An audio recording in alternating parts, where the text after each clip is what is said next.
গোষ্ঠীকন্দল রুখতে একঘরে করার বার্তা দিলেন বাঁকুড়ার তৃণমূল সাংসদ। তিনি সরাসরি হুঁশিয়ারি দিচ্ছেন, অনেক বেঈমান বিশ্বাসঘাতক আছে যারা তৃণমূলের ছাতার তলায় রয়েছে।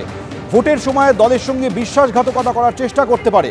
দলে বেঈমানদের চিহ্নিত করার কাজ শুরু হয়েছে, এদের একঘরে করতে হবে। 26-এর ভোটের আগে হুঁশিয়ারি অরূপ চক্রবর্তী।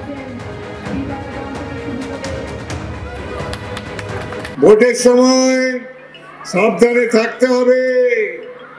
অনেক বেঈমান বিশ্বাসঘাতক আছে যারা তৃণমূলের ছাতার তলে থেকে নির্বাচনের আগে দলের সঙ্গে বিশ্বাসঘাতকতা করার সম্ভাবনা থাকে, সেগুলো নজর রাখতে হবে। মনে রাখবেন, ভোটের আগে যারা তৃণমূল কংগ্রেস জোড়া ফুলের বিরুদ্ধে গুজুর গুজুর ফুসুর ফুসুর করতে যাবে, তাদেরকে গ্রামে একঘরে করে দেবেন, তাদেরকে কোনো রকম আপনারা উৎসাহিত করবেন না। সেই পরিবারকে সংযত করে রাখার দায়িত্ব মহিলাদের। তারা রুখে দাঁড়ালে এই জিনিস করার সাহস পাবে না। গোষ্ঠীকন্দল আটকাতে একঘরে করার ডাক দিয়েছেন বাঁকুড়ার তৃণমূল সাংসদ অরূপ চক্রবর্তী। তিনি বলছেন যে অনেক বেঈমান বিশ্বাসঘাতক রয়েছে যারা তৃণমূলের ছাতার তলায় থাকে। ভোটের সময় দলের সঙ্গে বিশ্বাসঘাতকতা করার চেষ্টা করতে পারে। দলে বেঈমানদের চিহ্নিত করার কাজ শুরু হয়ে গিয়েছে, এদের একঘরে করতে হবে। 26-এর ভোটের আগে হুঁশিয়ারি অরূপ চক্রবর্তী। আর এ প্রসঙ্গে বিজেপির কি প্রতিক্রিয়া শোনাবো। বাঁকুড়ার সাংসদ 26-এর নির্বাচনকে কেন্দ্র করে তাদের দলের সাংগঠনিক বৈঠকে বলছেন যে দলের মধ্যে অনেকে অন্তর্ঘাত করার কথা ভাবছেন। তারপরে আবার তাদেরকে শাসানি দিচ্ছেন যে তাদেরকে যেন একঘরে করে রাখে।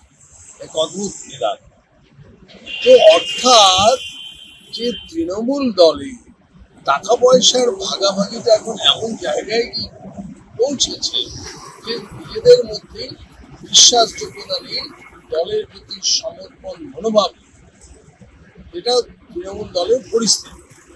আবার অদ্ভুত, একজন সাংসদ সে কেমন করে একজন নিদান দিচ্ছেন যে মানুষকে একঘরে করে রাখতে হবে।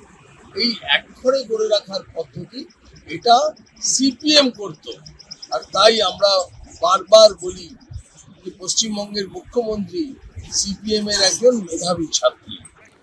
অরূপ চক্রবর্তী তার এই বক্তব্যের পর বিজেপি সমালোচনায় সরব হয়েছে। তার ব্যাখ্যা দিতে গিয়ে অরূপ চক্রবর্তী কি বললেন শুনুন।